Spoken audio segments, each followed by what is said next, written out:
Welcome to today's PDAC webinar, Resolving Mining Disputes Through International Arbitration, which is the 13th of 16 sessions in our Fasken series. My name is Virginia Schweitzer, and I'm the co-managing partner of Fasken's Ottawa office and a member of the PDAC Program Committee. Before we begin, I have a few housekeeping notes. At the end of the webinar, please click the survey link underneath the video to fill in our survey. Your input is greatly appreciated.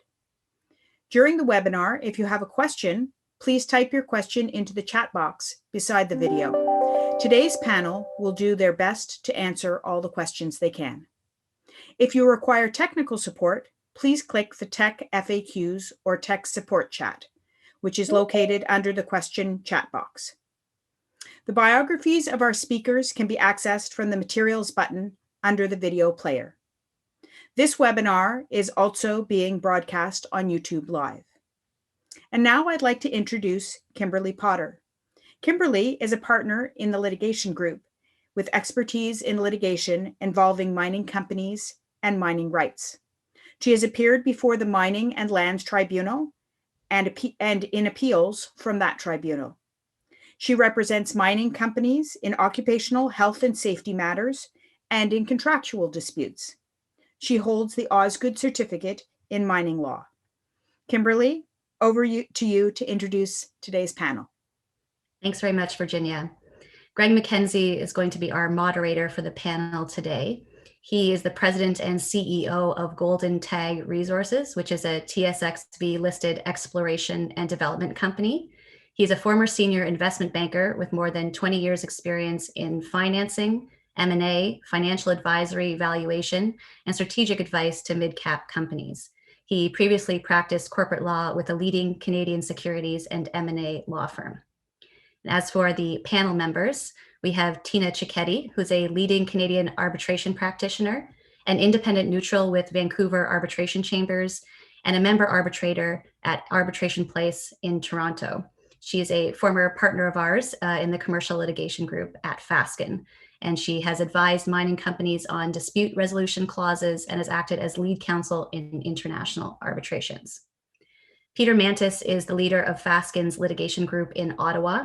He has extensive experience involving investigations, trials, appeals, tribunal reviews, as well as domestic and international arbitrations.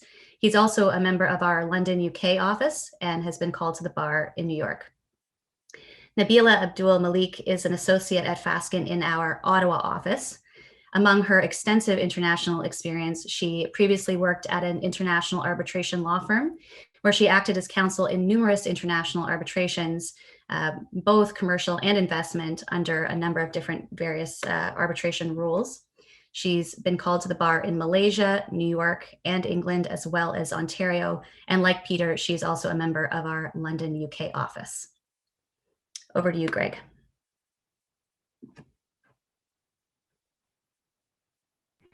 Good morning, everybody, and welcome to this panel. It's going to be an exciting day, a number of really great topics that we're looking forward to discussing. The first question that we want to put to the group is, what should a mining company consider when drafting an arbitration agreement? Thanks, Greg. In negotiating commercial agreements, sometimes the dispute resolution provision is somewhat of an afterthought. And at the 11th hour in the negotiations, someone will ask, can I just have your standard arbitration provision to put into the agreement? And of course, there's no shortage of those types of provisions on the internet, but it's really important to give thought at an early stage in negotiating your commercial agreement about what kinds of litigation risk might exist if there is some kind of dispute under that agreement. Because of course, once the dispute arises, it becomes much more difficult then to come to an agreement on what kind of process should govern that arbitration if it needs to go to an arbitration. So there are a number of strategic considerations in drafting an arbitration agreement, but I'm going to touch on three in the time that I have now. The first is, who are the parties to the agreement? The second is, what rules should govern the process? And the third is, where is the seat of the arbitration? So in terms of who the parties are to the agreement, this is a really key consideration, because unlike judges, arbitrators generally don't have the authority to join parties to the arbitration who are not parties to the arbitration agreement. It's a consent-based dispute resolution process. So occasionally you can have recourse of the courts and seek to join non-parties by advancing arguments like piercing the corporate veil, where you'd say that the non-party to the arbitration agreement is really the alter ego of the party, or you might advance an agency argument to say that the party to the arbitration agreement is really an agent for a non-party. But those are sort of technical and somewhat narrow legal arguments and that are made before the courts. And ideally, you want to avoid that altogether by being very clear in your arbitration agreement who the parties are, so that there's no concern later that you don't have all the people at the table that you need to have. And so this is particularly important if you have a commercial contract between parties A and B, but there might be other parties who might be involved if there's some kind of dispute that arises. And it's also might be an issue where you have multiple related contracts. And if there's a dispute under one contract, you may want to have the arbitrator have the authority to determine the dispute with a number of different contracts. And so in that case, it may not be as simple as putting in a arbitration provision into a commercial agreement, but you might want another arbitration agreement, a standalone arbitration agreement altogether, where you make sure that you have all of the parties who might be party to the dispute sign on to the arbitration agreement and give the arbitrator express authority, for example, to deal with a number of different contracts, join them together in one proceeding as necessary. So who the parties are is really a fundamental thing that ought to be given consideration at an early stage. And for example, an issue might arise where you have joint venture partners. So you may have a commercial contract where the joint venture is the party to the contract. But if a dispute arises, you may want to give either joint venture partner the authority to launch the arbitration. And if you just have the joint venture entity, then there, depending on the structure of that joint venture, you may need both of those parties to agree to launch the arbitration. So you may want to have both joint venture parties, for example, be party to the arbitration agreement, which would give either of them the ability then to launch the arbitration.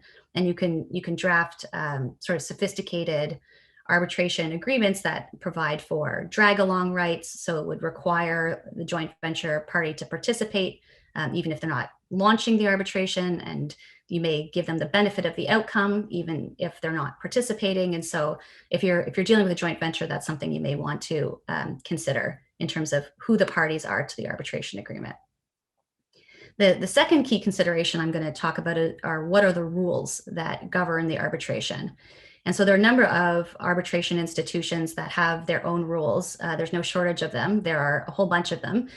Some of the leading rules, which you may have heard about, include, or the institutions with their rules, I should say, include the International Court of Arbitration of the International Chamber of Commerce, which is based in Paris. You have the London Court of International Arbitration, the International Center for Dispute Resolution, which tends to be engaged if there's a party in the US potentially, and the Singapore International Arbitration Center. But there are a number of others. Those are just some of the leading arbitration institutions. There are also the UNCTRAL rules, and sometimes arbitrations that are conducted pursuant to those rules, they're referred to as an ad hoc arbitration, because unlike the institutions, there's no body that's facilitating the arbitration, but rather the parties have agreed to abide by certain rules. And so these rules cover the same ground, but they're in terms of subject matter and what they address. But there are distinctions between them, and some of them may be material to you or not, depending on what you think the dispute might be that arises. So one example is that they have different provisions for the number of arbitrators. So if you have a high stakes, complex dispute, you may want to have 3 arbitrators. And normally in that case, you would have each party choose an arbitrator, and then those 2 arbitrators would choose the third. So if you don't want to put all your eggs in one basket, you may want to do that. But if it's likely to be a more routine matter with less money at stake, you may just want to have 1 arbitrator. Obviously, that's likely to be less costly. And in that case, depending on how technical the subject matter, you may want to specify certain expertise that the arbitrator might have, but it's all to say who the arbitrators are is obviously a key issue. And so the different rules have different default provisions in that regard. Another way in which the rules might differ is in terms of whether there's an expedited process available. So certain rules provide that if you're under a certain monetary threshold, then you'll have access to their expedited process. And if this is a long-term commercial arrangement where it's in both parties' best interest to deal with disputes expeditiously and quickly without a whole lot of process, that might be important to you. And certain rules also say that the award will be issued within a certain number of days. So if speed's important, you should look at what the rules provide in that regard. The rules also differ in terms of the obligations for document production. And so if you should think about if a dispute arises under this contract, do I have the documents I think I'm going to need to launch or defend the arbitration, or does the other guy? And if the other party is likely to have most of the documents, then you may want to seek more expansive document production obligations. And the last thing I'm going to flag in terms of the rules, although this is not an exhaustive list, is the issue of confidentiality. So most of the rules require that the arbitral institution and tribunal will keep the award confidential, but there's differences as to whether they actually impose confidentiality undertakings on the parties themselves. And so you may want to look at the rules and what they say in terms of confidentiality, and you may need to supplement those rules in your arbitration agreement if confidentiality is something that's important to you. And the final key consideration I'm going to refer to is the seat of the arbitration. The seat of the arbitration is the law that governs the arbitral process. And this is distinct from the law of the contract. They may be one and the same, but they need not be. So often the law of the contract will be the law in the jurisdiction that one of the parties resides. But you can have a different law of the arbitration by identifying a different seat.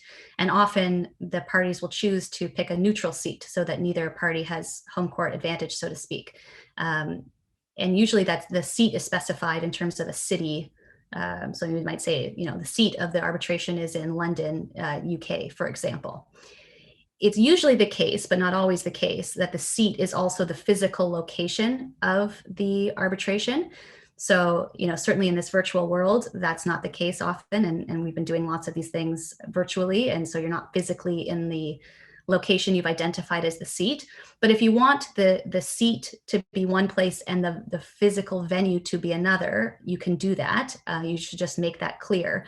And there may be cost reasons for that. You don't want to have to fly your witnesses to London, for example, but you're happy to be governed by UK law. So that's just another thing to think about. One of the reasons why the seat is important is because if there's something that goes awry, well, I shouldn't say awry, but if one of the parties wants to challenge the arbitration process, they're going to have recourse to the courts in the seat of the arbitration. And so you want to have an understanding about what the posture of those courts is towards arbitrations. Are they arbitration friendly and unlikely to be intervening in an arbitration process, or are they more interventionist? And it can be very costly if not only do you have an arbitration, but you also now have these parallel court proceedings where parties are trying to challenge that process at the same time. So that's another thing you want to think about when determining what the seat of the arbitration is. And those are the sort of the key things I wanted to speak about in terms of drafting an arbitration agreement. Greg, if I could just jump in and amplify a couple of the points that Kim made there that I think are really important. One is to remember that unlike court proceedings or litigation, where you can end up wherever you find a court that's willing to take jurisdiction, when you are setting up an international arbitration process, you want to be very mindful of what you are doing, because you are, through that arbitration clause, creating the court that will decide your eventual dispute should one arise. And that arbitration agreement is what gives the tribunal its jurisdiction. So that's why what Kim said about the parties and the scope of what's included in your arbitration agreement is so important, because you once you have chosen arbitration as the method of dispute resolution, what you want to avoid at all costs is litigation about your arbitration agreement. So it's really important to get that drafting right up front. That doesn't mean it has to be complicated. You can use a very simple arbitration agreement. Usually that involves incorporating some of the rules that Kim mentioned, because that will give you a much more robust process with a very simple set of language in the agreement itself. But as she mentioned, you can use UNCITRAL rules, doesn't have to be institutional, but you want to think about it up front. And so one of the things I would recommend to people when you're drafting is to not wait until the last minute. I know it's a bit antithetical because you're sort of negotiating a prenup when you're negotiating a deal and kind of excited and don't think anything's going to go wrong. But if you start at the beginning with your initial drafts already providing what your proposal is for a dispute resolution mechanism and a set of rules or not, or whatever the procedure is that works for you, then at least you have something to work with in the negotiations and you're not dropping something in at the last minute. If I could just add something, I completely agree with the points that were made. It's very important to kind of have the foresight to see the types of disputes that you may have and what you aim to achieve. And I think that, you know, with the arbitration agreement and the arbitration clause that you enter into, the battle is essentially half lost or half won based on what's written in the arbitration agreement.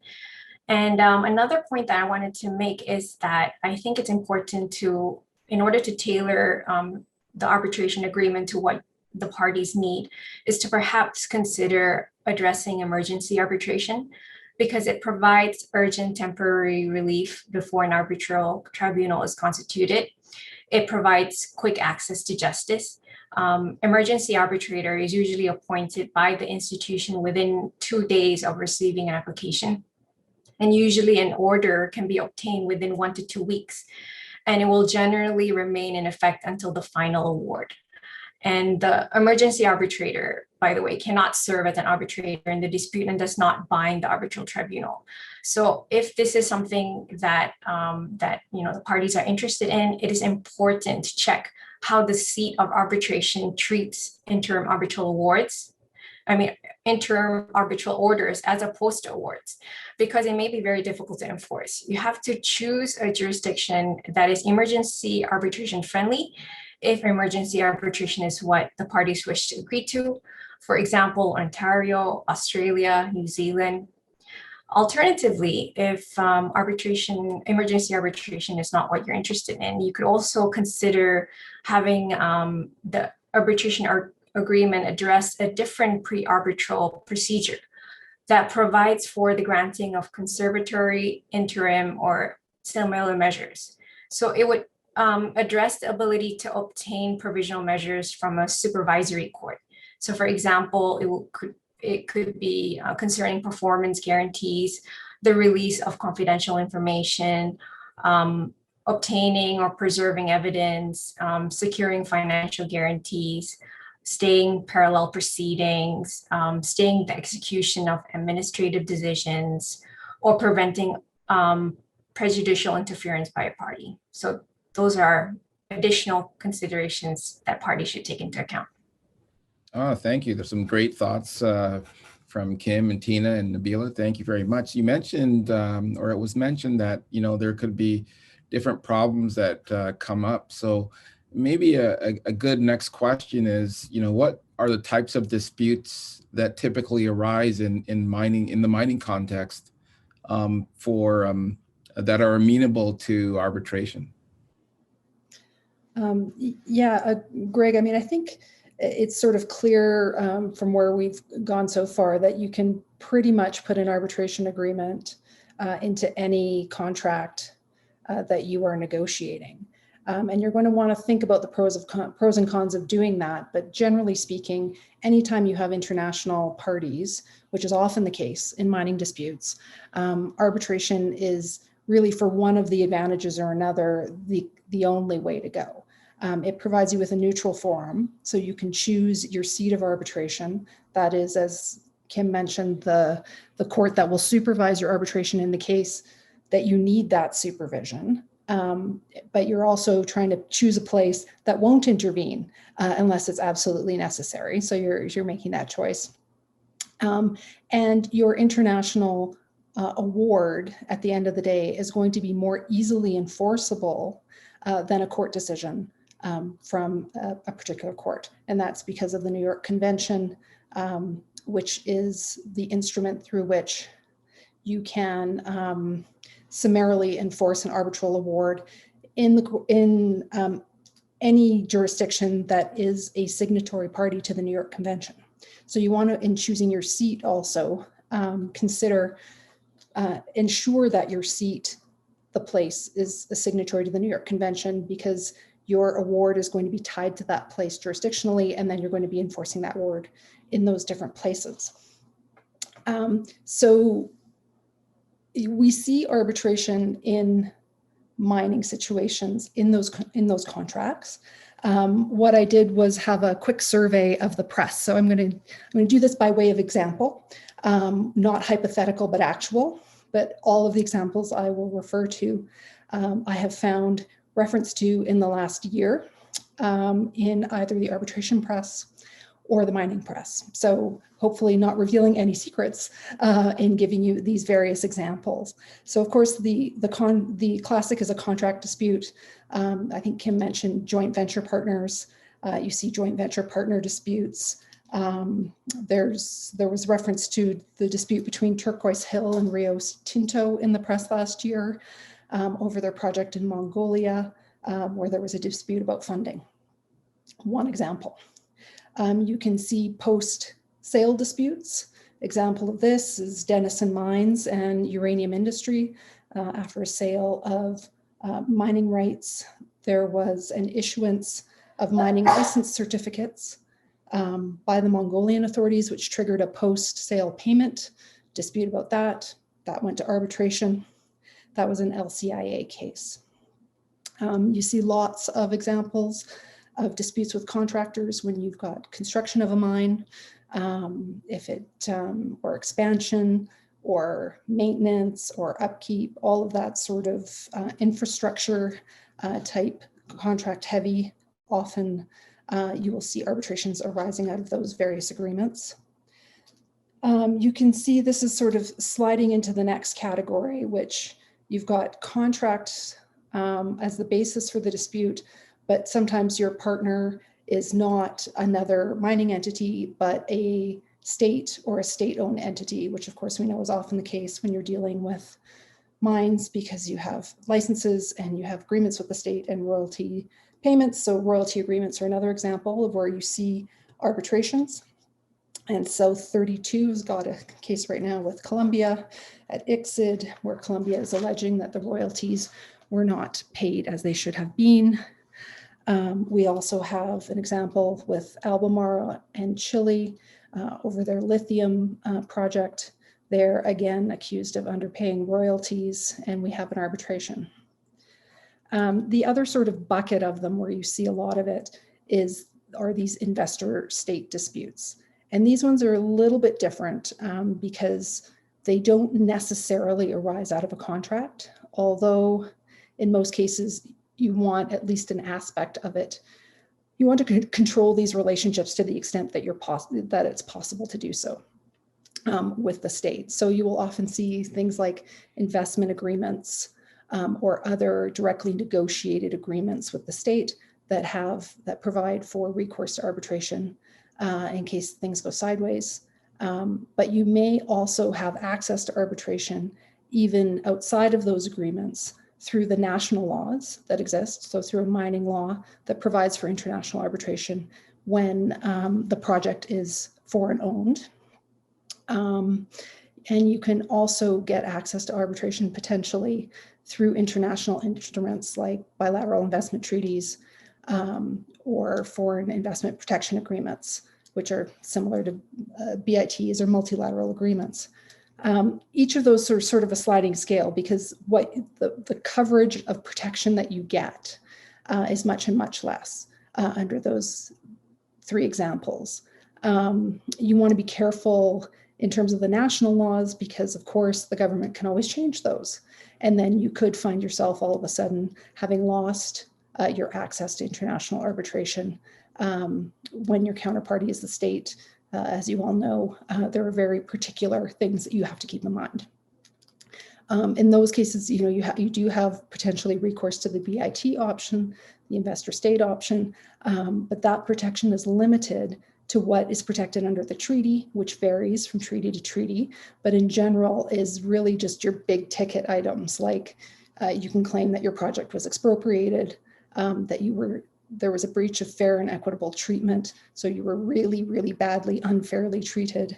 You might have access if there's been a denial of justice locally, if there has been impairment of the value of your investment, potentially, if there's been some massive local insurrection that the state has failed to protect you from the security of your project, you might get something there, and you may or may not get some protection under an umbrella clause, which will protect your contractual rights with the state.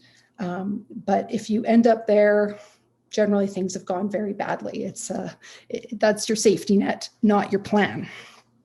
So a few examples there. We have Sundance brought recently a case against Congo Republic. That's an ICC arbitration seated in London for the cancellation of their iron ore project. State alleged that there was prolonged insufficiency of exploitation, manifestly contrary to potential of the deposit. And again, your failure to pay royalties, which is a common theme that the states like to raise. There's now a claim for expropriation in that case and damages of about 8.76 billion.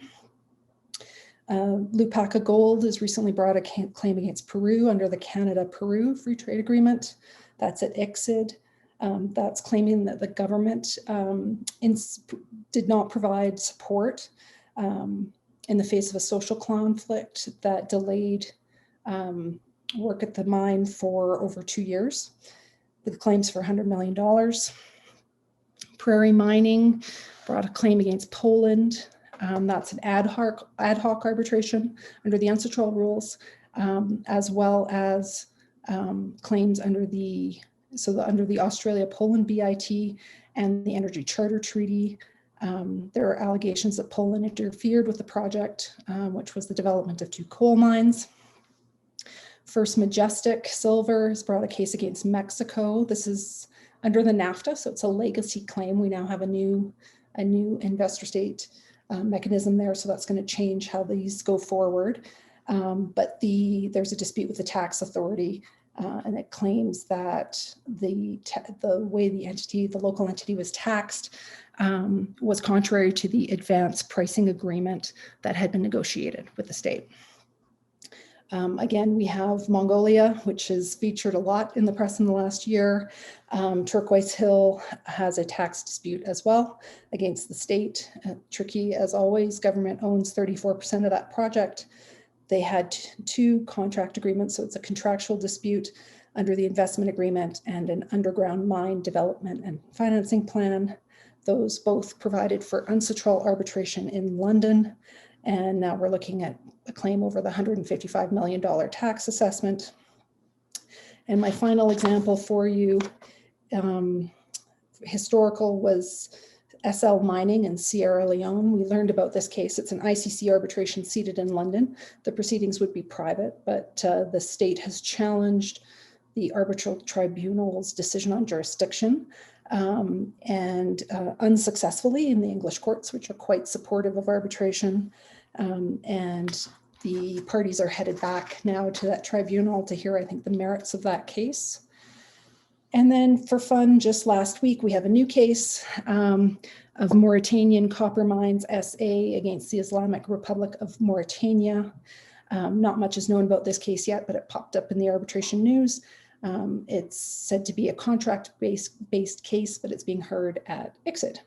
So those are just a few examples of the things that you tend to see in international arbitration mining disputes. And Tina, if I can just add to that, I think, you've given some great examples of different subject matter that might be engaged in an arbitration. And so taking a step back, I think, it's really important to think about subject matter expertise in terms of who's on the team when it comes to an arbitration. So of course, you're going to retain counsel who have depth of experience in international arbitrations. But it's also important to think about, does the firm have expertise, in mining generally? Obviously, that's helpful to have a deep understanding of the subject matter. But also if it's, a construction dispute, do you have expertise in-house in construction or tax? Things like that become really important. And so you should think of your team as sort of a multidisciplinary team, and not just, who has expertise in the litigation aspect of it. And at Fasken, of course, we have a lot of different practice groups, and it's great to be able to draw on different areas of expertise all across the firm. And also, it's great to have a firm that has international scope. So we have offices all over the world, including, in London and in Johannesburg. And so to the extent that you're dealing with projects in those jurisdictions, and it's of benefit to have connections with local counsel or some inside information about how things work in that jurisdiction, obviously that's an advantage too. So given the breadth of things that can be subject to arbitration, it's really important to think about, who are the subject matter experts that you need to be on the team, in addition to who the litigators are. Thank you, Tina. Thank you, Kim. And it sounds like, this dispute resolution through arbitration could be quite expensive. So what are some of the factors that could drive costs up, and also what are some of the mitigants?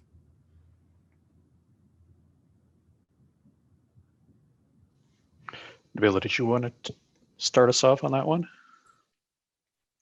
That's fine. You can start. Okay. Well, thanks, Greg. Clearly the biggest cost are legal fees. I mean, that's your big ticket item, and they can be very significant depending on the nature of the matter, how long it goes for. But New York and London counsel are often the go-to place for a lot of these large international arbitrations, and the good lawyers, the ones who've got experience in this area, are the lead counsel are charging over $1,000 US or 1,000 British pounds. These are very, very expensive lawyers, and you just need to do the math. It doesn't take long to start having some very big bills, and then there are co-counsel along that lead counsel who are also clocking out at a big hourly rate. And the reality is that the clients are starting to balk at those kinds of costs, and as lawyers, we need to be sensitive to that. We should be sensitive to that. We're seeing very, very significant clients and cases going outside those cities for talent. We're seeing RFPs. We've been involved in numerous RFPs ourselves. Obviously, you want competent counsel.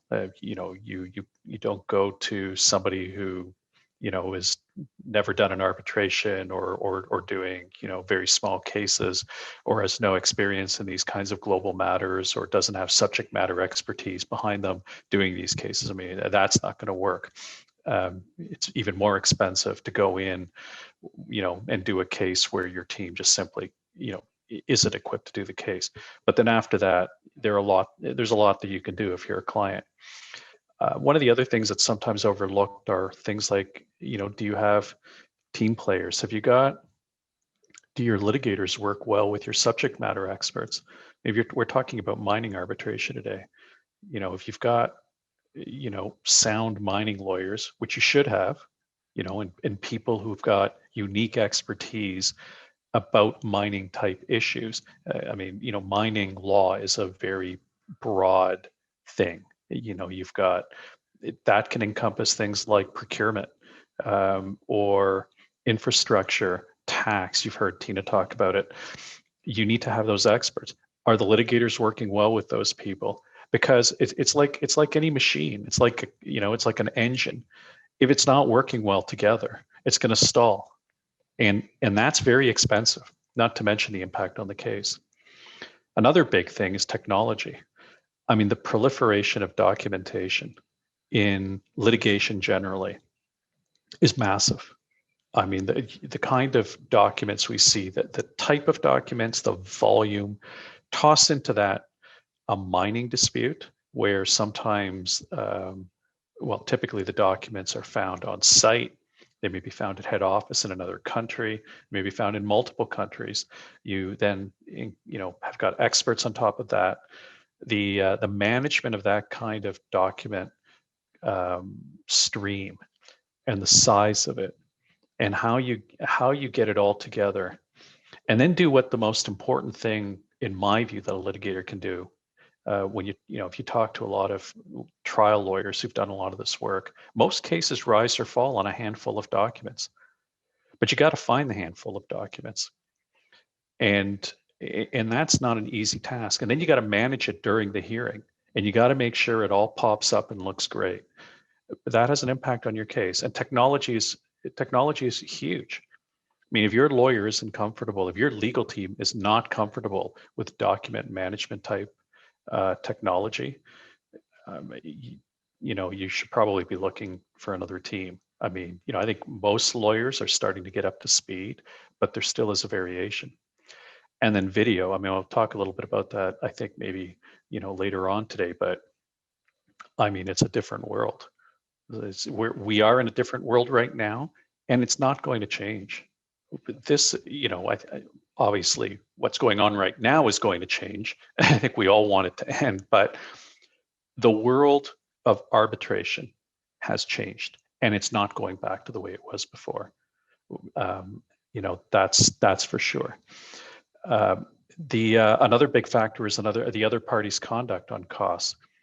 The reality is, if you have an obstreperous, difficult, well-funded opponent, your costs are going to go up. It's a bit of a dance, and you're in the dance with your partner, and whether you like it or not, if that partner is going to be, staying on the dance floor for a long time and doing really weird and crazy things, you're along for the ride. And at the end, you may or may not be able to seek your costs, but that's something you need to be ready for, ready going in right from the beginning. There are things you can do, of course, to try to minimize it, but you need to be ready for that. And good counsel find ways to minimize it. One of the things I do want to talk about are just cost provisions in the arbitration agreement as to who's going to carry the cost. Look, the general rule of thumb is that the arbitrators can determine what to do with costs. And typically, the general rule in most arbitrations you will find in mining, where you may have London or English law or even European law set, you'll have some kind of cost shifting provision, or it just happens. You may not see it in your clause, but it's there. Now, there is an American rule. The what's called the American rule is where the parties carry their own costs. And what I can tell you is that you need to really think carefully about costs, because if you want the American rule, you need to be careful, because that rule may not fly. You may think both sides carry their own costs, but there are provisions, in certain countries. For example, in England, there are provisions. If you choose England to govern your costs, if you haven't drafted your clause correctly, it will be overridden by English law. And some people, don't know that, and we go back to what Kim and Tina said at the beginning about be very, very careful about how you set up your clauses. So a very important factor. Costs can often amount to millions of dollars, and if your case is worth only $10 million, let's say, suddenly that's a really big factor. So it's something you really need to think about very, very carefully, and make sure you do it in a way that's efficient and intelligent. Nabila? Thanks, Peter. Those are excellent points. Other factors that can impact cost of arbitration would be the fact that you would have to hire the arbitrators, so you have to pay for them, and you also have to pay separately for the facilities necessary for the arbitration. So these would include the hearing room, the travel expenses of the arbitrators, transcribers, etc. So some of those expenses may be dispensed with, though, with the increasing usage of virtual hearings. There's also costs associated with bundle preparation. So the use of a third-party vendor to prepare the bundle and get the documents hyperlinked. So you may consider using a suitable platform to host the bundle, or have the documents in USB sticks handed out to the parties and tribunal. You may also require hard copy bundles. The cost of printing them out and having them bound and then delivering by courier in boxes prior to the hearing to parties in the tribunal. So that also involves the cost of printing and also the cost of the courier service. But as Peter rightly pointed out, now with the increasing usage of virtual hearings, those kind of costs can be dispensed with. Another is that if the language of the documents is different from the language of the arbitration, they need to be translated. And I think a lot of people usually underestimate the cost of the translation, but these documents are essentially legal documents and they have to be absolutely accurately translated. So the cost could drive up if the majority of the documents that will be used for your case are in a different language than the language of arbitration that you chose in the arbitration agreement. Another is that if the language spoken by the witnesses is different from the language of the arbitration, then first it needs to be translated for the purpose of preparing a witness statement. And then you need to also pay for the interpretation during oral testimony. Another thing is that the costs for getting expert reports. These could be significant costs, especially if more than one expert is needed. Another cost would be for the curator of the virtual hearing. So they would be in charge of organizing the hearing room, the breakout rooms for the parties, only allowing access to certain parties and putting people on mute at certain times, etc. And those are virtual hearings, but for in-person hearings, you also have to bear the cost of travel and expenses of witnesses as well.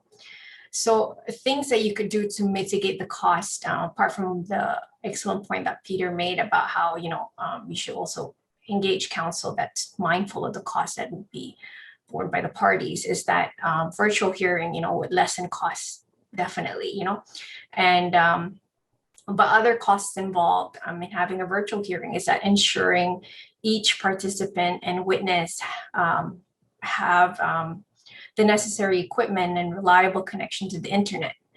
Another cost would be the choice of a sole arbitrator or a panel of three. That's like 3 times the cost, obviously. Then choosing the language of arbitration that is used by the parties and likely to be the same with most of the documents, and the language that is spoken by most personnel. So that would be the wisest course of action in order to lessen the cost for translation and interpretation. And if the hearing will be conducted in person, then you should choose a place of arbitration with lower costs. You can negotiate with the hearing venues, with the vendors, negotiate with the vendors, especially that will be providing services related to bundle preparation, the printing, the courier, etc. And lastly, another thing that you could do to mitigate costs, or something that you could consider, is the engagement of a litigation funder. So, you could negotiate with a few litigation funders, see what your options are. And these funders would be the ones that would bear the cost of the arbitration, the legal fees, expert fees, and enforcement. And in exchange, there would be an agreement where they would be entitled to a portion of the monetary damages that you collect. Would anyone like to add anything else? Yeah, I would like to jump in, Nabila. I think you somewhat answered it, but I saw a question about forums that you would recommend and considering the costs of the place and whether that has an impact on costs. I think there is no easy answer as to one formula that works in terms of a place of arbitration or a set of rules. But I do think it's important at the time of drafting to think about those implications for the overall process in the arbitration. The other thing is you don't want to be sort of penny wise and pound foolish. You're going to decide whether or not to bring the arbitration based on the rights or the amount that's in dispute. And if you're starting the case, presumably it's because you need to win. So at that point, you want to pick the best team. And Peter spoke about this, and I can tell you from the thing I miss most about practice is that Fasken team and the depth of knowledge in the various areas that you can just call on to get things done. But you want a team that works well together because they're going to limit your costs, but they're also going to help you navigate the costs as they arise. They're going to give you an estimate up front. You're going to be able to figure out what it's going to cost you and be able to budget that in and make your decisions. You mentioned hard copy bundles, Nabila, which is one of my, I still have these pictures that I show students of the first hearing room that I was ever in, which was a 6-week hearing post M&A dispute, where there were a number of accounting claims because they had to prove that the value that they paid was not fair given the representations in the books and records. And there were literally 4 walls covered in bundles, floor to ceiling, lever arch files. The printing costs were north of £100,000 in that case. And arbitration, like every other industry, is also starting to have a hard look at itself in these types of costs as well. So there is now a move not just to diversity in the selection of panels and teams, but also in terms of the environmental impact of an arbitration. And there is a pledge for greener arbitrations, which seeks to do away with hard copy bundles, USB keys, a lot of the things that, as a side effect, reduce the costs of arbitration, because if you can use technological substitutes, you can save a lot of money, as well as saving the environment. There's also talk of reducing travel in terms of thinking about the impact on the environment of arbitration, which again has a positive impact on cost. Because that is typically the most expensive, other than the cost of your legal counsel, the cost of a hearing in person in a venue where nobody lives is the most expensive piece of your arbitration usually. So I hope I picked up the question. Yeah, there's another question. Did anybody want to comment on whether insurance is possible as a way to cover costs? It is. Third party, I mean, that's sort of a third party funder question, but third party funders right now, and there's some increasingly very sophisticated litigation financing companies out there, some big ones. They have an array of options. Insurance is one of them. So this is not a panel on third party funding, but there are companies that will do that now. I've spoken to some that have held out that option, and it depends on the case. And I mean, it costs money, right? So people have to factor in whether that's worth it. And sometimes, often it doesn't cost money up front, but it might. So yeah, I mean, there's, for example, insurance, if you get dinged for costs by the other side, if you have to pay their costs, that's something that funders will consider. I mean, assuming you can get it. Okay, thank you. We touched on it earlier as a panel, but maybe we can go a little further into depth about some of the strategic and practical questions that would arise in launching or defending an arbitration. Sure. Yeah, why don't I pick up on that one? Look, I mean, there's certain factors that go into any dispute, be it litigation or arbitration, and I'm not going to cover all of those. I mean, the reality is, when you're in a dispute, you want to be thinking about, the dispute not as an end in itself, but as just, a tool towards trying to find some kind of a resolution. But, just focusing on mining type arbitrations, mining matters, you want to really think carefully about additional factors like, what disruption is it going to have to your business? What impact is it going to have on relationships? Are you going to, are you going to go in and win this case against this company that may be a local company, and that has some kind of follow-on impact on your business? Is the method, the team, we talk about the team that you choose. Is the legal team you've chosen, sort of that, like these, in history, you read about these, these barbarians who go through and basically, set fire to everything in their wake, and there's nothing left afterwards. I mean, it may be maybe that works. I've rarely seen that work in any case, but if you are a mining company, particularly, and operating in another country where there are cultural sensitivities, political sensitivities, you may view yourself in a way as a company, as a guest in that area. You have to think carefully about the sensitivities of that arbitration, the impact on the public, your reputation in the community. But of course you want to win the case too. I mean, that goes without saying. Nobody goes into a case expecting to lose or wanting to lose. These are things that you also want to think very carefully about. How can I navigate that path where I am increasing the chance I'm going to win the case, or perhaps along the way settling it?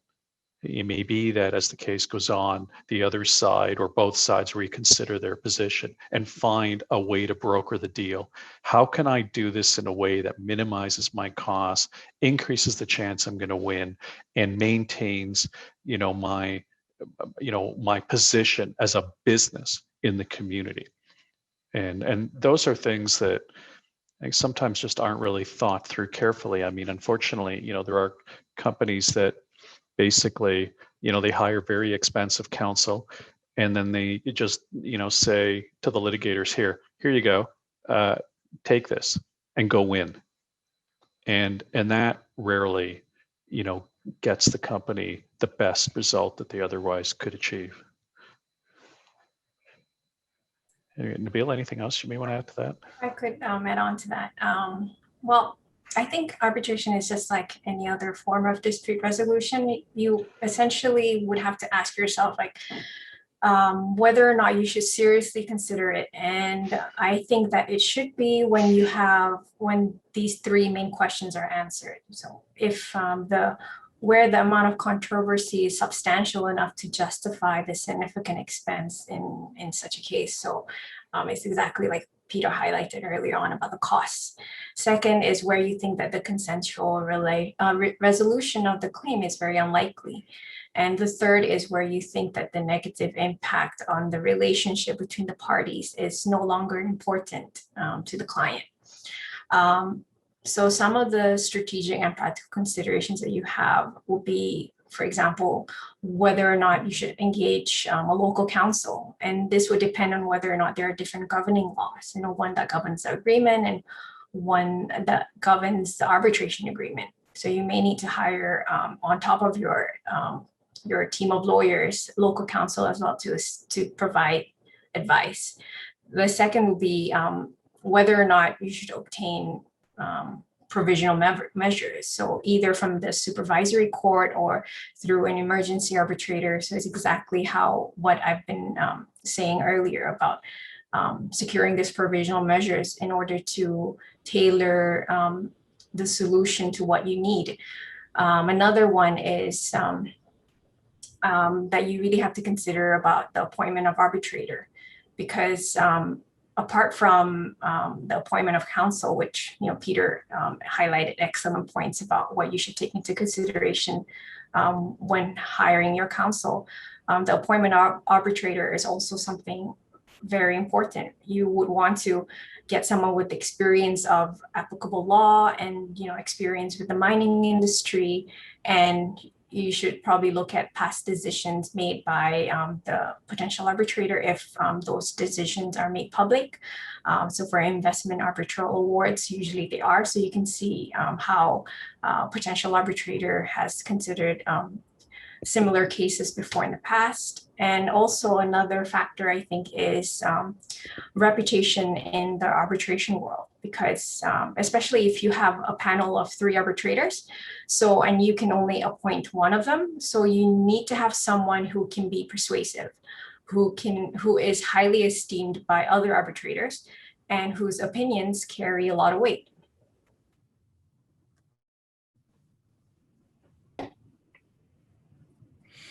Okay, great. Next thought or next question that we might take a look at is, we've all been experiencing the pandemic for, I guess, over a year now. How's this affected how arbitrations are being managed and prosecuted? Yeah, I've already talked a little bit about this, Greg. I personally believe we're not going back to the way things were done before. And in a way, it's actually, obviously this has been an awful experience for people and so many other things in the world. But there are opportunities, as they say, from bad things come important opportunities. And I actually think that I think it's an opportunity in the area of international arbitration. Mining arbitration tends to be international, but I think mining in particular will do well. We're already seeing an uptick in it. And why is that? I think part of it is because the courts themselves have become clogged up, and they got caught off guard. They lack infrastructure and funding to be able to do the kind of virtual hearing that you need to do in order to, to be able to get things moving. I mean, it's obviously if you've got to have distancing, social distancing and the like, things are going to slow down. And in a way, it's interesting what's happened. A lot of cases have just been forced to go virtual, be they court cases, but certainly arbitration. And we found that, well, it's actually not all that bad. It's different, but it's not all that bad. I mean, Nabila was working with me at a big team. We just wrapped up a case this week, an ICC arbitration case, a hearing. We were supposed to be live in London, but we couldn't. We actually tried to see if we could wait it out a bit. Clearly, we had to move. We had, tribunal members. We had, one in London, 2 in Paris. The lawyers were in London, Ottawa, Toronto, and Vancouver. We had witnesses in South Africa, Toronto, the Democratic Republic of Congo, and China. And it actually went relatively well, apart from a few glitches due to somebody's bandwidth in, I believe it was the DRC. It actually went remarkably well. And I think, the takeaway for many people was, well, this can happen. We can do this. And I think psychologically things have changed. I think people now are more accepting of communicating by video. I'll tell you, I don't think it's as easy as saying, oh, well, great, now let's all do video type hearings, virtual hearings. Certainly it opens up opportunities, it lowers costs, it can be faster, you can reduce, travel, but there are issues. For example, witnesses get stressed. This is, for people like myself, I mean, this is my job. I don't get stressed over this. My team doesn't get stressed. People who get flung into these things get very nervous about it. And the way a witness testifies can make a difference between a win or a loss. And, part of, what we do, or I believe we need to do, is try to make sure that we deal with those types of anxieties that witnesses may have. A witness appearing live acts differently than a witness who goes on camera. Some people are more comfortable in that situation. As counsel, we can often help those witnesses, or the tribunal can help those witnesses in ways that is much more difficult on screen. Some people just look awful on screen as well, and they look better live, or vice versa. But it's a different world. If your witness shows up on screen in a darkened room, that looks like a prison cell. The reality is these create subliminal messages for any human, and tribunal members are human beings. These are things that, you know, we need to think about now that we didn't used to think about. And that's part of the new challenge. But are we going back, and should we go back? I think those days are gone. And you know, I think perhaps, and I think there's a lot of good in it too. Okay. Yeah, you know, Peter's touched on the procedural impact, and I think we are living through a social science experiment now. And I think it was a good push because a lot of these technologies were available, but people were resistant to the change. And I think being forced to do it will mean that people are less reluctant to try it in appropriate cases going forward. I don't think it'll totally change for every case what we do, that we'll never have a live hearing again. At least I personally hope not. But it has had and will continue to have a profound impact on how the procedure runs. The other impact I've seen is in terms of subject matter. You know, I have 3 arbitrations right now that arise under force majeure claims due to pandemic-related restrictions or impacts on the business. I think it will, anecdotally, other arbitrators are seeing similar types of disputes now, and I think only the sort of things arising out of, you know, dire consequences to the business, bankruptcy type things will come as time goes by. We're not quite there yet, but those types of disputes tend to end up in courts rather than arbitration. But we are starting to already see sort of the contractual problems where businesses are such that they were impacted by restrictions. Just to add on to what Tina has said, the impact of the pandemic on the types of disputes that we have. Obviously, the pandemic has caused severe impact on tax revenue or income to the government, and also the level of government spending has tremendously increased to address economic ramifications of the pandemic and for the purchase and distribution of vaccines, for example. So the pandemic has affected relationships with governments to a certain extent. We're seeing that it's leading to disputes regarding calculation of taxes and royalties, and we foresee increases in taxes because the reality is there are only limited sources for the government to generate revenue and income. And obviously, you know, from a political perspective, they wouldn't want to place further burden on individuals or small businesses. So certain sectors like the mining industry would be earmarked for generation of revenue. And in some resource-rich countries, mining is the main industry. So, and, you know, we've seen during the pandemic that gold, for example, has fortified its position as a safe haven in times of economic uncertainty, and copper has risen in price, and the market price of other metals have steadily increased too, despite the pandemic. So this may drive governments to engage in resource nationalism, which are measures aimed to increase governmental control over mining projects in their territory and to capture a larger share of the value of the natural resources. Another thing that we see is that, you know, the pandemic would also affect relationships with local communities, and it also affects relationships between joint venture partners. You know, there's commodity agreement disputes, especially involving price adjustment clause. And another thing that we've seen from the pandemic is that, like Peter has mentioned, there's this growing prevalence of mining arbitration. Because even before, you know, the mining industry was always in favor of arbitration for various reasons, including the geography associated in mining projects. So, and now, you know, there are different stakeholders involved from different locations, like how Peter was highlighting the example of the ICC case, you know.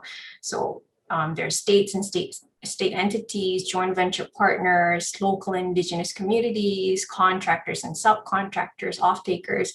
So they could be in various different locations. So virtual hearing has grown increasingly in popularity. Okay, thank you. So I drafted a good agreement. We, had a great project. We got into some trouble. We hired Faskens, thankfully, and we won our arbitration. How do I enforce it? I can address that, Greg. So one of the key advantages, of course, of international arbitration is its enforceability. And Tina had mentioned earlier that one of the key considerations in terms of where the seat is whether that jurisdiction is party to the New York Convention. And there are over 150 countries that have signed on to that convention. And under that convention, if an arbitral award is issued in a seat that is in one of those countries, it can be enforced in the domestic courts of any country that is party to the convention. So that's really sort of the framework that allows for these international arbitral awards to be enforced domestically. So obviously you'd want to pick a seat in a country that is party to the New York Convention. You won't have the choice about whether the place of enforcement is a party, because that'll be a function of where the company is or the individuals are that you're seeking to enforce against. But what's important under the convention is that under the domestic courts, in assessing whether to recognize and enforce the award, they don't look at the merits of the award. They don't step back and say, would a similar decision have been made under the laws of our country? They're precluded from doing that. So under the convention, they shall enforce the award, except they may choose not to if there are certain conditions, and those are relatively narrow exceptions. And you'll note that I use the word may, because even if one of the exceptions is made out, the court that's considering whether to recognize and enforce the award can say, even if one of the exceptions is made out, we're going to choose to recognize and enforce the award. So this emphasizes the pro-enforcement orientation of the convention. So I'm going to talk about a few of the exceptions to enforcement. I'm not going to go through all of them, but some of them merit some further discussion. So one of the bases upon which a court can decline to recognize and enforce an international arbitral award is if the procedure before the arbitral tribunal was procedurally unfair. So this can include things like the respondents weren't given proper notice of the appointment of the arbitrator or the proceedings, or if they weren't given an opportunity to present their case. So I've sometimes been retained by a party who's engaged, or the claimant, in a international arbitration where they know they're going to ultimately need to enforce the award in Ontario, and they really want to make sure that they've crossed their T's and dotted their I's, and that the respondent in Ontario has been given proper notice. So even under the rules, it might say, you can provide notice by way of email or registered mail or some way other than personal service. It may be strategically advantageous to do whatever you can in the jurisdiction where you're seeking to enforce to just foreclose any argument that they weren't given proper notice. So sometimes that will require, engaging local counsel. In this case, I'm local counsel to personally serve the respondents, or, if you want to, out of an abundance of caution, get an order from the domestic court seeking substituted service. That way, they're not going to be able to challenge the arbitration on that basis when it comes to enforcement. Another basis upon which a domestic court can decline to recognize and enforce an award is if it's not yet binding on the parties, which stands to reason. So if there's an appeal underway, or if there's an application to set aside the award, you can't seek to enforce it in the jurisdiction where the respondents reside. But this is important because you should factor this into your timeline. So if you're thinking, well, this arbitration is going to last a certain number of months, you also have to think about what about the potential for an appeal process, and then build in the process for potential enforcement. So just as a business consideration, that should be top of mind when thinking about how long it's going to take to actually resolve the dispute and get money in your pocket, hopefully. Another sort of interesting area is that a court may decline to recognize and enforce an award if the dispute was not arbitrable, that's a mouthful, under the law of the state where the enforcement is sought. And of course, this is going to vary by country. And so what this means is if the matter that was the subject of the arbitration is non-arbitral arbitrable, don't know why I can't say that word today, under the national laws where you're seeking to enforce, then the domestic courts may decline to recognize the award. So, for example, there are certain countries where you can't arbitrate criminal disputes or some kinds of family law matters or bankruptcy claims. And so if you think that the subject matter of the arbitration might be one where in the jurisdiction you're seeking to enforce, you can't arbitrate it, I'll say that instead of arbitrable, you should really give some thought to that. And helpfully, the International Bar Association has a subcommittee on recognition and enforcement, and it actually has a report about this, and it shows in each jurisdiction, what the posture of the courts has been towards this. So worth a look if you think that you might be in that situation. Another ground that a court may rely on to refuse to recognize and enforce an award is if it's contrary to the public policy of the state. So that's not defined in the convention. Of course, again, that's something that can vary in terms of meaning country to country. And it does inject some uncertainty into the recognition and enforcement process. But the good news is most jurisdictions have interpreted this very narrowly, which stands to reason given the pro-enforcement approach of the convention, but still something to have regard to if you're concerned about that. And just by way of example, in Ontario, the leading decision on this public policy defense is Schreeder and Gasmack, which is an Ontario decision. And in that case, the respondent argued that the arbitral award shouldn't be enforced because the arbitrator didn't give reasons, and because the award included an acceleration of future damages, which Gasmack said was contrary to the law of Ontario and therefore contrary to public policy. And the court dismissed Gasmack's application, and in so doing, defined what the public policy defense means as a matter of Ontario law. And they said that the purpose of that defense is to guard against the enforcement of award which offends local principles of justice and fairness in a fundamental way. So obviously that's it being interpreted in a narrow manner. And examples that the court gave is where there's ignorance or corruption on the part of the tribunal, which would not be seen to be tolerated or condoned by our courts. So one ground that a court may use to decline to recognize and enforce is if there is concern over corruption or bribery or some kind of issue with the integrity of that process. And so you should be mindful of that. I mean, it's hard to obviously prevent corruption in terms of the obtaining of the award, but it's something to be mindful of, that if there's any concern about how that award was obtained and whether there might be a concern about bribery or corruption, that may be a grounds upon which the court refuses to recognize and enforce. And I mentioned the International Bar Association Subcommittee, and they also have a report about this where they go jurisdiction by jurisdiction and show how that public policy exception has been interpreted. For some of these objections or defenses or exceptions, you have to either raise them before the arbitral tribunal or you're seen to have waived them. So that also further narrows the bases upon which you can challenge the enforcement of an arbitral award. So if you're going to challenge the jurisdiction of the arbitral tribunal, for example, you need to raise that before the tribunal. You can't wait until the whole arbitration process is underway, there's an award, and then for the first time raise that at the enforcement process. So that's a further check to make sure that as a general matter, save and except exceptional circumstances, an international arbitral award will be enforced domestically, at least with the signatories to the New York Convention. Well, thanks, Kim. You mentioned some of the grounds that might be applicable to set aside in an arbitration award. Maybe we can expand on that concept and look at appeals or talk about appeals and how to set aside an award that's been given.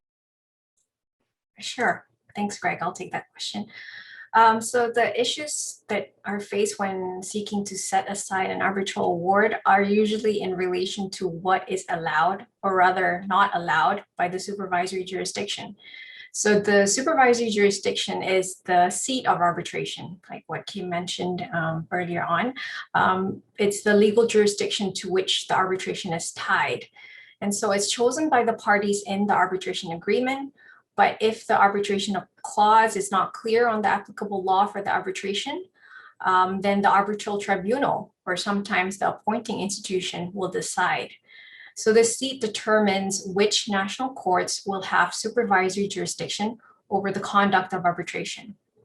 And the significance of this is that it's not the physical location, but where the arbitration is legally located. So it's where provisional measures may be obtained from the courts. It's also where an award can be set aside.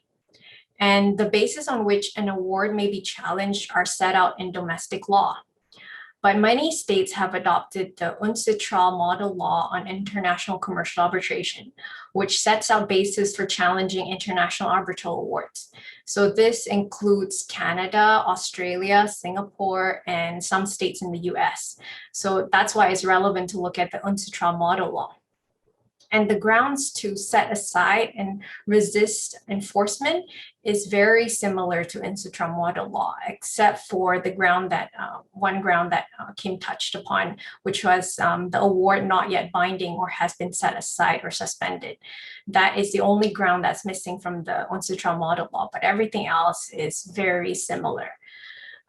One thing that you have to take into consideration is that the application for setting aside must be made within 3 months of receiving the award or decision by the arbitral tribunal.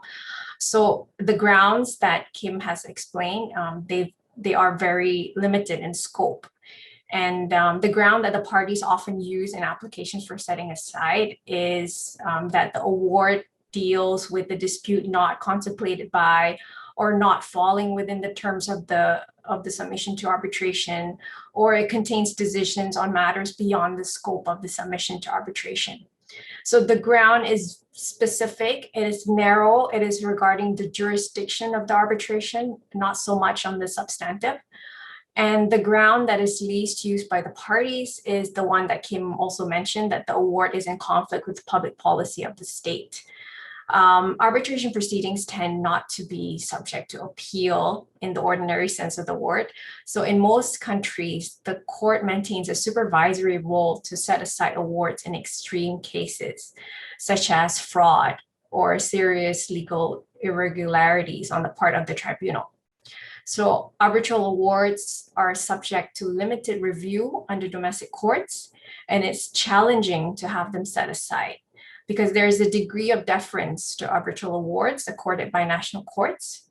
And this is linked to the doctrine of freedom of contract. And arbitration is a matter of contract. So the applications to set aside awards that I've seen in mining disputes would be, for example, the recent one, Kazakhstan against Worldwide Minerals. So the English High Court set aside the quantum findings in an award in favor of the mining company, after finding that the state was not given a fair opportunity to address damages, which the court said resulted in serious irregularity and substantial injustice. So all issues of causation and quantification of loss was remitted to the tribunal for a new determination. Another case is Laos against Thai Lao Lignite, and that's before the Malaysian court. So in 2012, the Malaysian High Court set aside the award on the basis that the tribunal had gone beyond its jurisdiction by awarding damages under other contracts that are not before the tribunal. So the Malaysian Federal Court also upheld that ruling in 2017. And when it comes to investor-state arbitration, I'll briefly address them because it's a different mechanism altogether. It's under ICSID, so it's a self-contained regime. It provides its own remedies for awards, including the right to apply for annulment. It does not permit external remedies or reviews, or including, review of awards by domestic courts. So ICSID awards are binding and enforceable on their own terms, which are on par with final judgments in convention states. So just to give you a bit of a background, the annulment process, the grounds would be, for example, the tribunal was not properly constituted, or the tribunal manifestly exceeded its powers, or there was corruption on the part of a member of the tribunal. There was a serious departure from a fundamental rule of procedure, or the award failed to state the reasons on which it is based. So the effect of annulment is that it will remove the original decision, but will not replace it with a new one. So the parties would then have to constitute a new tribunal and have to hear the case again. So this process can rather complicate the jurisprudence, actually. So the extent of the annulment, it could be sought in whole or in part, and it's discretionary as well. So there's a fundamental tension between finality and correctness in this case. Any legal system must balance between these two fundamental interests. So where finality is prized, there is pressure to have very limited options for reviewing awards. Where correctness is prized, there is pressure to have more extensive options for reviewing awards. So in international commercial arbitration, as Kim rightly pointed out, it tends to prize finality over correctness. Whereas for public law, it prizes correctness over finality. So an investment arbitration kind of lies in between the two of those, which is why it has this annulment procedure instead of an appeal. So, but I have to say that, although in theory, annulment has to be distinguished from appeal, in practice, sometimes it's difficult to distinguish between the two. Some of the cases that I've seen, applications to annul awards in mining disputes, I'm just going to mention one, the Churchill Mining against Indonesia case. That annulment decision was made in 2019. The tribunal rejected the claims after finding that a number of documents were forged, and the investor applied to annul the award on the basis that the tribunal departed from the fundamental rule of procedure, among others. And the ad hoc annulment committee dismissed the application as it concluded that the tribunal did not violate due process in its treatment of evidence. Greg, if I can just jump in to highlight a few of the things that Kim and Nabila had said in the context of a question that I saw pop up in terms of tribunal selection and how important it is to make sure that you are choosing the right person for the case. One of the great advantages of arbitration, of course, is that the parties have the freedom to choose their decision maker, which you don't have in domestic courts. But with that right comes huge responsibility. That person is going to steward your entire process from start to finish. And as you've just heard, the main bases for setting aside that whole process that you've decided to invest a lot of money in to come to a binding outcome could go off the rails as a result of something usually that the tribunal has done or the way that the tribunal has reacted to the parties during the course of the process. So it is very important that you have experienced people who know what they're doing and are aware, because the main duty of the tribunal is to render an enforceable award. So you want people who understand not just the subject matter, but how the process intersects with that subject matter and the decision that comes out of the arbitration so that you end up with what you bargained for at the end. And the question was phrased in terms of investor state and the idea that perhaps some arbitrators have the reputation of being more pro-state or pro-investor. I think there is definitely that view out there in the market on the basis of decisions that people have made or writings. You often have academics who write about state rights or international law, who in general, that's the type of personality that tends to be seen as pro-state, or people who have sort of grown up in their practice defending states often are assumed to be pro-state. Then you have sort of people who might be perceived as being pro-claimant, pro-investor, and those people tend to have a lot of experience in the commercial arbitration field, come at it more from contractual rights rather than international law, state sovereignty approach. And I think it's those two sort of backgrounds that tend to lead to that impression. But I think you need to be very careful because of something Nabila said earlier. You only get to choose one. You're agreeing to the chair, usually in those situations. You want somebody who is going to be influential in deliberations and who is going to be most likely to render an award in your favor. That is not somebody who is biased. That is not somebody who is going to advance your position. It's somebody who's going to be open-minded and fair and find a way to make sure that all of the arguments are considered by the tribunal and that the right answer comes out at the end of the day. Those people are more persuasive than somebody who's going to be the one standing alone in dissent at the end of the day because they weren't able to persuade the others. In any big mining project, especially around the world, there are a lot of different stakeholders. So how can you use arbitration to manage those risks inherent in those relationships?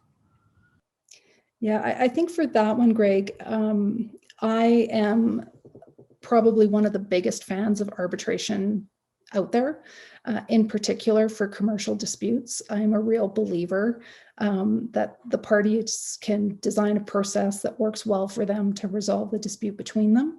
And the whole system has been designed for that. I think because it's become a victim of its own success. In being so successful in that context, people have tried to use it to resolve other types of disputes, and you're seeing that slide. I would put the investor state stuff there as well, where you have this sort of hybrid system where you have international actors and individuals who can now bring claims directly using arbitration. It works okay, but it's not perfect. I think if we continue that slide and try to use arbitration for multi-stakeholder type disputes, I'm not sure that it's equipped, at least not in its traditional form, to be able to manage all of those different viewpoints. And the main reason I say that is because it really is a private dispute resolution system. It doesn't have any investment in any sort of public policy on its own. So when you've got a mining project that has an impact on the local environment, on the regional area, on various Indigenous peoples, you really want a process that allows all of those different voices to come in. And it's not somebody's right and wrong. You're looking for more of a compromise. It's much more, I think, suited to a mediation or conciliation type process, which is not really the answer business people want. You'd like something that gets you to a binding result, and then you can count on that and you can move on. But I think we're just realizing it's just not realistic. Right.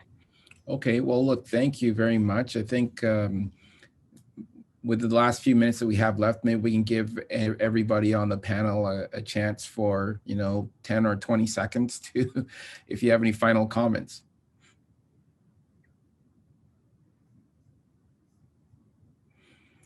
Okay, well, hearing none, I'd like to really thank the Fasken team. This has been an outstanding overview of international arbitrations in the mining context, and I hope it was very helpful for the audience out there. And everybody should hire Faskens.